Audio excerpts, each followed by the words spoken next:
corito no tan sano. Una de las grandes paradojas de nuestro tiempo es que a pesar de que estamos profundamente interconectados, seguimos con el temor al otro, al distinto, al diferente, al inmigrante, al extranjero, al totalmente diferente o al que no encaja en nuestros patrones culturales o nuestra forma de ver el mundo. Este problema le ha interesado bastante al pensamiento filosófico y de él vamos a hablarlo cuando toquemos el tema de la otredad con el filósofo José Suriel después de los patrocinadores. Yo, disfruta el sabor de siempre con harina de maíz mazorca y dale, dale, dale, dale. La vuelta al plato. Cocina arepa, también empanada. Juega con tus hijos, ríe con tus panas. Disfruta en familia, una cocinada. En tu mesa la silla nunca tan contada. Disfruta el sabor de siempre con harina de maíz mazorca y dale, dale, dale, dale. La vuelta al plato. Siempre felices, siempre contento. Dale la vuelta a todo momento. Cocina algo rico, algún invento. Este es tu día, yo lo que siento. Tu harina de maíz mazorca de siempre, ahora con nueva imagen. Para cosechar lanzadores hay que sembrar disciplina. Para cosechar jonroneros hay que sembrar honestidad. Para cosechar grandes ligas hay que sembrar valores. Porque los grandes ligas no crecen en el monte, se cultivan. Así como el mejor arroz. Arroz La Garza, patrocinadores de nuestros próximos grandes ligas. Ahora vamos a hidratarnos con agua cristal en su nueva presentación de Tetra Pak. Agua cristal, menos plástico, más vida. Cada uno de nosotros tiene una forma diferente de celebrar el éxito.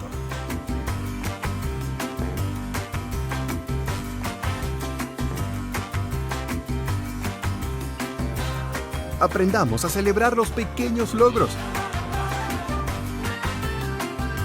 Porque quien celebra la vida todos los días ya alcanzó el éxito que tanto estaba buscando. Don Pedro celebra todos los días.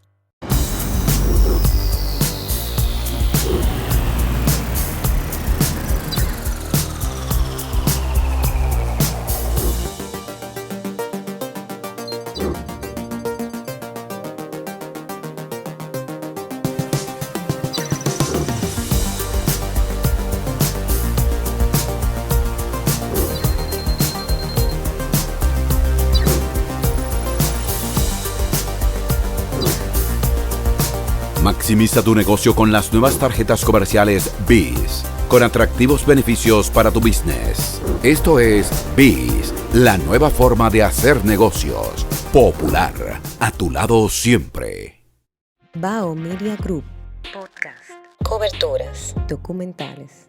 Reserva tu espacio con nosotros. Escríbenos vía DM.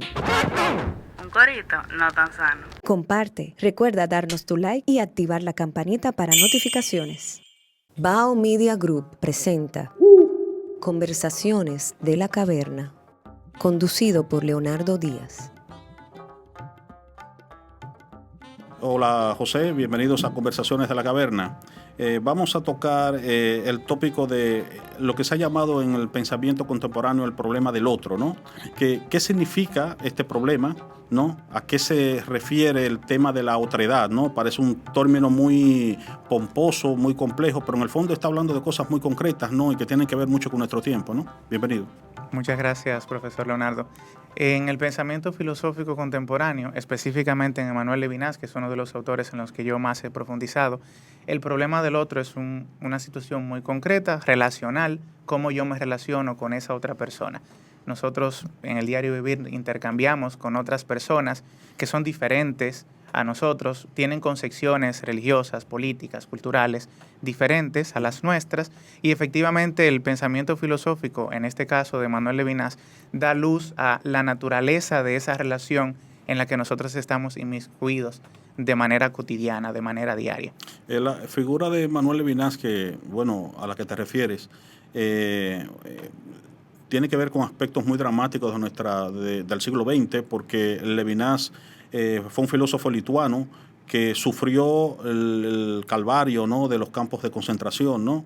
Entonces, en carne propia vivió ese problema del desprecio hacia el otro, el odio hacia el otro, ¿no? Y creo que tal vez ese aspecto biográfico pues tuvo mucho que ver, ¿no?, en lo que es su mirada del mundo, ¿no? Sí, definitivamente.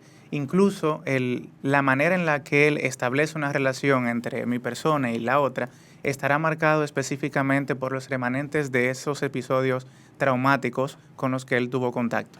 Uno de los elementos también que forma parte esencial de la filosofía es el tema de la violencia. Ajá. Cómo la violencia no es aceptada en ninguna de sus acepciones, incluso traerá repercusiones para el tema de la justicia. Ajá. Pero él postula que la violencia incluso solo debe ser utilizada para luchar contra la propia violencia. Obviamente su filosofía está influenciada directamente por esos acontecimientos traumáticos que vivió ligados al tema de genocidio. Ok.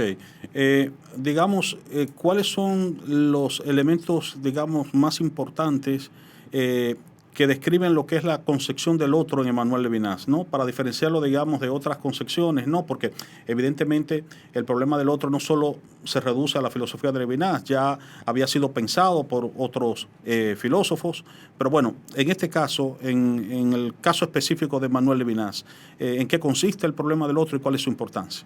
Bien, en el caso de Levinas, el salto que da este filósofo es centrar la relación con él desde la perspectiva ética, dándole una prioridad en tanto que yo tengo una responsabilidad inquebrantable hacia ese otro para dar respuesta a un llamado a responsabilidad que incluso está en mí y que de hecho es una de las críticas que se le hace a su filosofía. Levinas lo que hace es plantear una responsabilidad irrevocable de mi persona hacia el otro. Y lo que plantea es una relación eminentemente ética. Sabemos que durante el siglo XX se hicieron varias reflexiones enfocadas en el tema de la ontología y Levinas trata de dejar de lado ese posicionamiento para dar entrada a una relación más ética, vista desde la perspectiva ética. Sí, en ese sentido, digamos que esa concepción de Levinas lo confronta con la filosofía de Martin Heidegger, ¿no? Heidegger había hablado de que somos seres relacionados también, seres en el otro, pero más bien la visión de Heidegger es ontológica, no metafísica, y entonces, pues, lo que hace Levinas es distanciarse de esa concepción que la ve un poco abstracta, ¿no? Sí, de hecho, él hace una reflexión bastante amplia sobre el tema de la intencionalidad de la conciencia, de cómo yo no puedo totalizar al otro desde mi subjetividad. Hace toda una crítica a ese proceso que antes Heidegger había planteado. Importante, Levinas toma de las fuentes de Heidegger, pero lo supera en tanto que plantea una relación diferente, no solo desde lo que el ser humano puede captar desde su conciencia. Ok. Cuando tú hablas de no totalizar desde la subjetividad, ¿a qué te refieres, no? Creo que es un término importante, ¿no? ¿Qué es lo que quiere, digamos, el lenguaje llano significar esa expresión? En términos muy sencillos, toda la filosofía de Levinas se resume a que yo como persona me voy constituyendo como tal con miras a dar respuesta a ese llamado a responsabilidad por parte del otro. Yo no puedo totalizar al otro en tanto que no lo puedo reducir a mis creencias, a mis convicciones, a la idea incluso que yo tengo de ese otro. Okay. De hecho, Levinas se posiciona en tanto que dice que el otro se escapa a cualquier concepción que yo tenga de él. Ciertamente, esta concepción tiene mucho que ver con las concepciones religiosas que tiene Emmanuel Levinas por el tema de ser judío y eso. Su filosofía está muy influenciada por el tema de trascendencia, de infinito y de la huella del infinito que está en el otro. Vamos más adelante a precisar esos términos, pero quiero retomar esa idea la idea de que el otro es irreductible. Porque digamos que de manera natural nosotros tendemos a reducir a los otros, ¿no? Necesitamos como esquematizar para de una manera u otra comprender y si tú quieres hasta para sentirnos seguros con respecto al otro, ¿no? Digamos que nosotros somos seres gregarios, conformamos comunidad y digamos que nuestra historia, digamos, evolutiva, hemos tenido una tendencia a sospechar del diferente, especialmente del que viene de otra comunidad, del que no comparte nuestros hábitos, nuestra cultura, inclusive hasta nuestras formas de comer, de vestir, etcétera, etcétera, ¿no? Y una manera un poco de, si se quiere, aplacar ese monstruo es reducirlo a esquemas, y a veces a esquemas que responden a prejuicios identitarios negativos, ¿no? Con lo cual manejamos un poco nuestras ansiedades, ¿no? Las ansiedades que generan, digamos, esos que son diferentes, ¿no? Sin embargo, la filosofía de Levinas a lo que nos llama es precisamente a recordar que el ser humano es irreductible a esquemas, ¿no? Y que esa otra persona que está ahí siempre nos desborda y que tenemos que estar siempre abiertos a ese carácter de irreductibilidad, ¿no? Sí, incluso hay una imagen muy hermosa que utiliza Levinas en su filosofía, que es ver al otro desde las figuras bíblicas del huérfano, la viuda y la persona que está en una situación desfavorable. Okay. Por el hecho mismo de que esas personas se escapan a los esquemas que tenemos, a lo cotidiano, a lo que yo espero de esa otra persona. Ajá. Sí, pero además también esos personajes que funcionan, digamos, como arquetipos, son los tradicionalmente excluidos, ¿no? Exactamente. Digamos que son los otros odiados o los otros despreciados, ¿no? Con lo cual también, digamos que mirar al otro desde esa perspectiva también es un llamado a recuperar, digamos, a esos excluidos, ¿no? Sí, incluso el uso de esa imagen básicamente lo que hace es en la filosofía de Levinas, y cuando uno lee Totalidad de Infinito se da cuenta. Levinas hace un llamado de atención. Hey, tú tienes que tratar a las personas en tanto que tienen una realidad muy particular que tú no puedes esquematizar.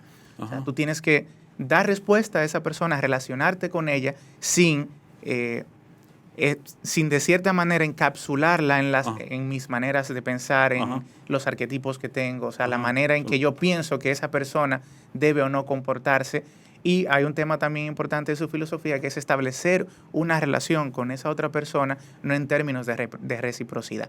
O sea, yo tengo que relacionarme con esa persona en tanto que otro, sin necesidad de esperar algo y sin que ambos seamos una sola cosa. Ok, o sea que no nuestra búsqueda de relacionarnos con el otro no pasa por el intercambio. O sea, no por la búsqueda del intercambio, ¿no? Es un fin en sí mismo, digamos, esa relación con el otro, ¿no? De hecho, si la relación se establece en función de términos de reciprocidad, se produciría lo que Levinas critica, que es el tema de la totalidad. O sea, se produce una totalidad en esa relación. Es como que yo, en mis convicciones, en mi manera de ver el mundo, te veo a ti también en ese espacio y ya sencillamente se ha vuelto una relación inadecuada en términos llanos, por decirlo de alguna manera. Ok. Uno de los conceptos fundamentales de la filosofía de Levinas, lo ha señalado, es el concepto de infinito, ¿no? ¿Qué tiene que ver eso con el concepto del otro? Bien, para entender el concepto de infinito en Levinas hay que saber que él tiene una tradición judía, religiosa, que marca toda su filosofía. Levinas habla del infinito en tanto que cada uno de nosotros tiene algo dentro de sí que marca esa trascendencia que podemos alcanzar. Es un poco complejo, pareciera un pensamiento eminentemente religioso, pero Levinas habla de que el infinito deja una huella en mí que me hace desear relacionarme con esa otra persona en términos de responsabilidad.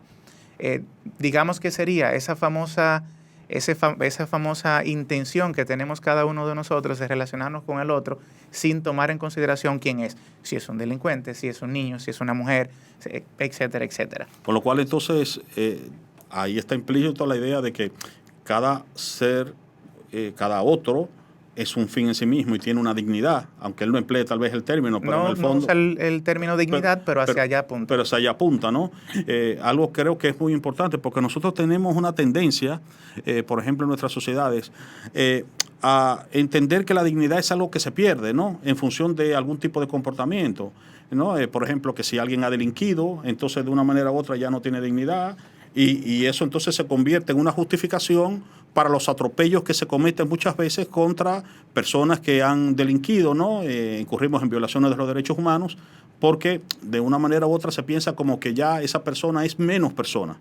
Y yo creo que esto es importante, ¿no? Es algo recurrente, digamos, en la filosofía política y en la ética contemporánea, la cuestión de que hay un valor que es inherente a la persona y que no se pierde independientemente de los actos o de los pensamientos que podamos externar, ¿no? De los actos, de los pensamientos, de la condición de esa persona, de las creencias que tiene. La relación con la otra persona debe superar en el sentido de quizás no estar condicionada por estos elementos. Indistintamente, la persona con la que yo me relaciono debe ser tratada desde la perspectiva del otro. Yo debo ser responsable, debo relacionarme de manera libre, por decirlo de alguna manera, con esa persona, indistintamente de su condición, las creencias que tenga, etcétera, etcétera. Vamos a hacer ahora una pausa y en breve continuamos con este interesante tópico. Soy Nadia Lugo y este es mi libro El ruido invisible, un libro de ficción dominicana a la venta en la librería Mamey y lo pondremos a circular jueves 13 de abril. Espero verlos a todos allá. Es un libro que trata sobre historias fuertes, historias con unos finales y unos personajes muy diversos. Y nada, no les voy a contar más. Ojalá les guste.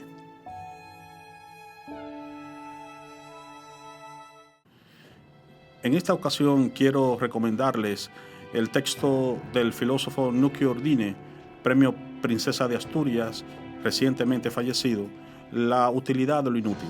El texto se ha hecho célebre, tiene ya más de 20 ediciones en lengua castellana y pueden conseguirlo en internet. Y es una llamada a favor de los saberes humanísticos, una llamada de alerta de que necesitamos recuperar los saberes humanísticos en una época donde los marginamos por nuestra obsesión por el mercado, por potenciar fundamentalmente los saberes tecnológicos. A través de una erudita, pero al mismo tiempo también entretenida lectura, podemos accesar a lo que son los clásicos que enamoraron a Nuccio Ordine y que han formado a la civilización occidental.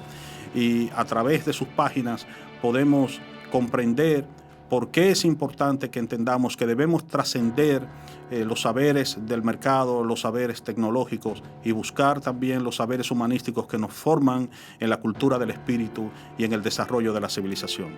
Así que encarecidamente les recomiendo La utilidad de lo inútil de Nuccio Ordine. Conversaciones de la caverna. Habías hablado del concepto de infinito, ¿no? Y relacionándolo con el concepto del otro en Levinas. Y quisiera que retomaras un poco este término relacionándolo con el de trascendencia también, ¿no? Que usualmente se entiende en términos meramente religiosos, ¿no? ¿A qué alude Levinas con esto, ¿no? De nuevo, infinito, infinitud y trascendencia. Bien. Emmanuel Levinas, para ir desde los orígenes de su filosofía, habla de un proceso de construcción del yo. Esa es la primera parte de Totalidad de Infinito. Es, de hecho, prácticamente la mitad del libro. Yo me voy construyendo como persona. Lo estoy traduciendo a términos llanos para que se entienda. Yo me voy construyendo como persona, pero en términos de un ser para el otro. Levinas, al abordar el tema de infinito, habla desde dos perspectivas. La primera es que hay una idea de infinito en mí que me llama a la responsabilidad del otro. Y el infinito desde la perspectiva de una huella de algo que es trascendente en esa otra persona, que me hace abocarme hacia esa persona y es lo que me despierta, por decirlo de alguna manera, esa responsabilidad que yo tengo con esa persona. El término de infinito se refiere a esa trascendencia que podemos tener cada uno en esa relación. Y que implica siempre un desbordarme a mí mismo, ¿no? Digamos, ampliarse, digamos, no sé si tal vez el término apropiado sea arrojarse, tal vez no, pero sí, digamos, abrirse tal vez sea un término más adecuado, ¿no? A ese otro, ¿no? En la relación, ¿no? Sí. También quizás hacer la salvedad de que cuando Levinas habla de relación ética, de la manera en la que se debe dar la relación, la interacción cara a cara no se entiende únicamente con que usted y yo nos estamos relacionando, sino que esa relación trasciende al simple compartir de una persona y otra persona. Bueno, vamos ahora a introducir otro concepto importante que está conectado con todos los otros que hemos visto hasta ahora. Es el concepto del rostro, ¿no? ¿A qué alude Levinas con el problema del rostro? Bien. A mí me ha cautivado mucho durante todo el estudio de Levinas el tema del rostro, porque inicialmente cuando yo lo leía, es una anécdota muy personal, yo decía, bueno, Levinas está hablando de las facciones, de cómo yo al ver a la otra persona, pues le reconozco como otro y bueno, veo a una persona triste, debo dar una respuesta ante una situación que eventualmente está pasando esa persona. Pero Levinas habla del rostro en tanto, como buen fenomenólogo, como el tema de manifestación. No se refiere a este rostro que usted está viendo, sino a la manera en la que el otro aparece ante mí. No es sencillamente este rostro, repito, sino que es esa manera fenoménica de manifestarse esa persona hacia mi persona. No es solamente yo ver el rostro de la persona y decir, ok, tengo que relacionarme con ella, sino que eso que él llama rostro es lo que me llama a la responsabilidad. Siempre vamos a terminar con el término de responsabilidad, porque al final Levinas establece la relación en términos de una responsabilidad final a la que yo debo dar respuesta. Algo de lo que no puedo, digamos, escapar sería entonces. Efectivamente. De hecho, es una de las grandes críticas que hacen algunos filósofos y pensadores al pensamiento levinasiano. Sí, ¿en qué sentido? ¿Cuál sería la crítica? En el sentido de que, ok, si yo como ser humano me constituyo como tal para dar respuesta al otro, hay de cierta manera una predisposición, una predestinación hacia dar respuesta a ese llamado a la responsabilidad. Pero ahí Levinas lo que introduce es el término del infinito y de cómo yo doy respuesta al otro no por una obligación, sino por una responsabilidad inquebrantable. No puedo escapar de ella, pero no como predeterminación, sino como un deseo del otro, como una, quizás no sea muy concreto decir necesidad, pero el infinito en mí me abre, Levinas usa un término muy bonito que es el hambre no para satisfacer un vacío, ni para obtener el pan, sino por el mismo hecho de la necesidad de buscar a la otra persona. Ok. Se ha hablado del humanismo del otro, ¿no? ¿A qué se refiere eso, no? El humanismo del otro en la filosofía de Levinas. Bueno, la perspectiva filosófica de Levinas incluso ha sido leída desde muchas perspectivas, tomando como punto de partida la importancia que reviste la filosofía de Levinas en cuanto a atención a la otra persona, a la persona desfavorecida, a la persona que está en alguna situación de debilidad, etcétera, etcétera. Incluso la filosofía levinasiana ha sido leída, por ejemplo, desde el ámbito del trabajo social, cómo atender a personas en contextos desfavorables, al tema migratorio, cómo yo, desde mi condición de ciudadano, con unas concepciones muy particulares, doy respuesta a esta otra persona que tiene una condición diferente, incluso desde el punto de vista educativo, cómo el docente da respuesta al llamado responsabilidad del estudiante. Con relación a la pregunta la filosofía de Levinas encaja perfectamente desde un pensamiento humanista, en tanto que da respuesta a la condición humana, a la dignidad que tiene cada uno y al respeto que yo debo tener delante de esa persona y para con esa persona. Quiero retomar un tópico que has tocado y que es de suma importancia, el tema del inmigrante, ¿no? Nosotros, como digamos todas las sociedades recibimos inmigrantes, hay una tensión constante con frecuencia con los inmigrantes, especialmente cuando son pobres, cuando no encajan dentro de nuestros esquemas, nuestros prejuicios identitarios.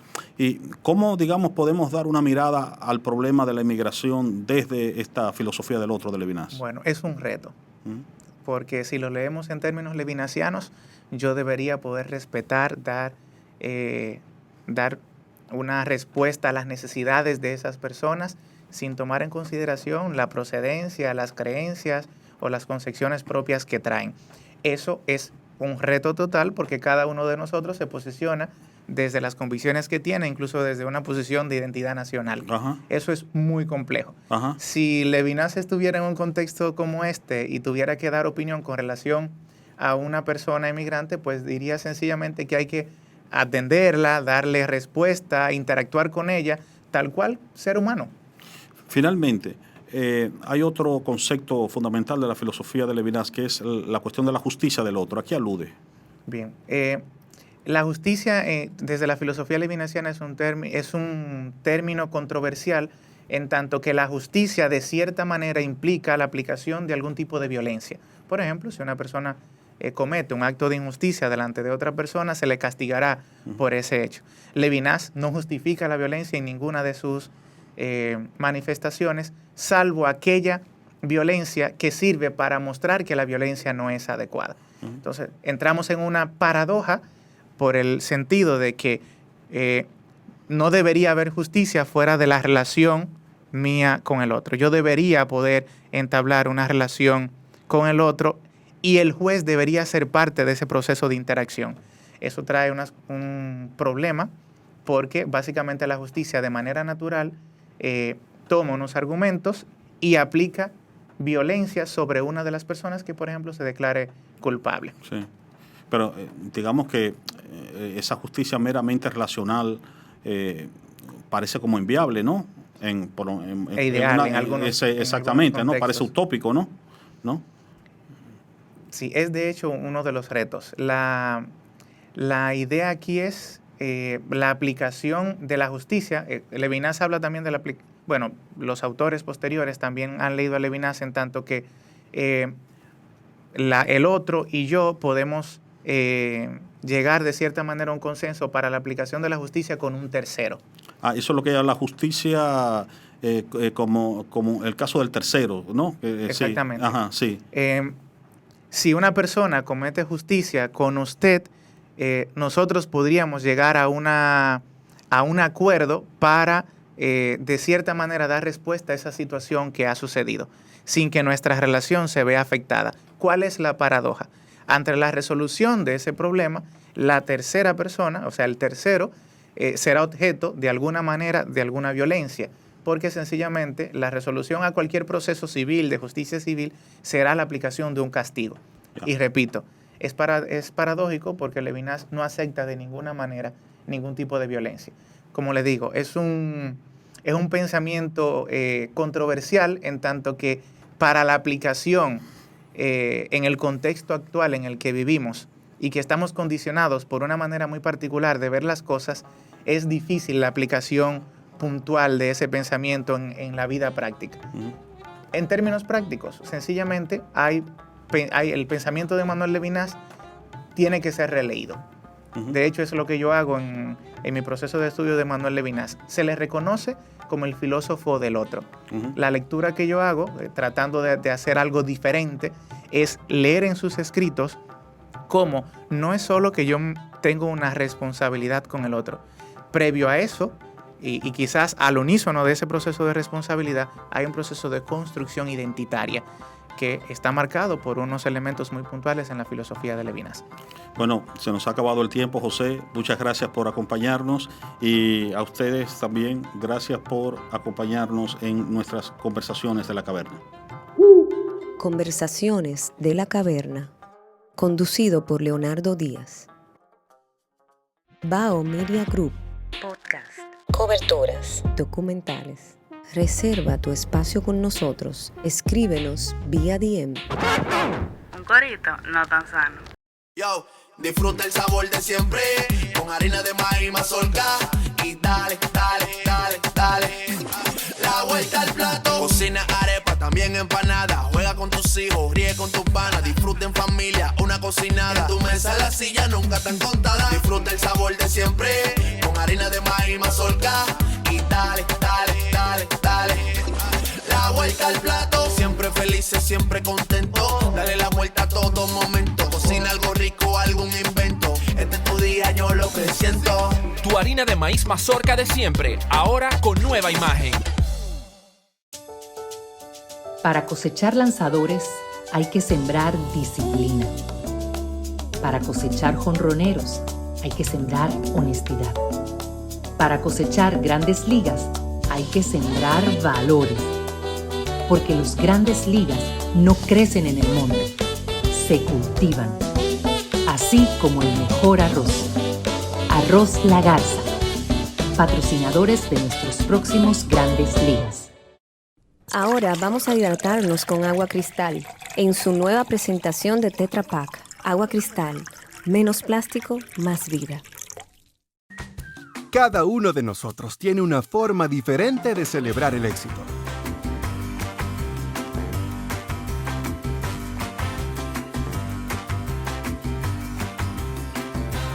Aprendamos a celebrar los pequeños logros.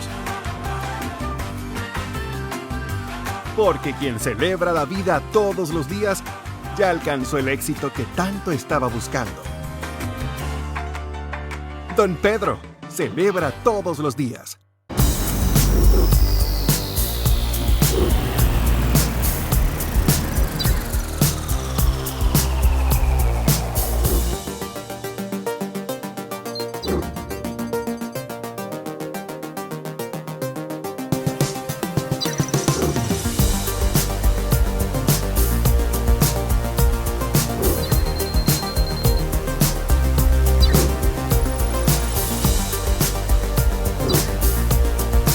Maximiza tu negocio con las nuevas tarjetas comerciales BIS, con atractivos beneficios para tu business. Esto es BIS, la nueva forma de hacer negocios. Popular, a tu lado siempre.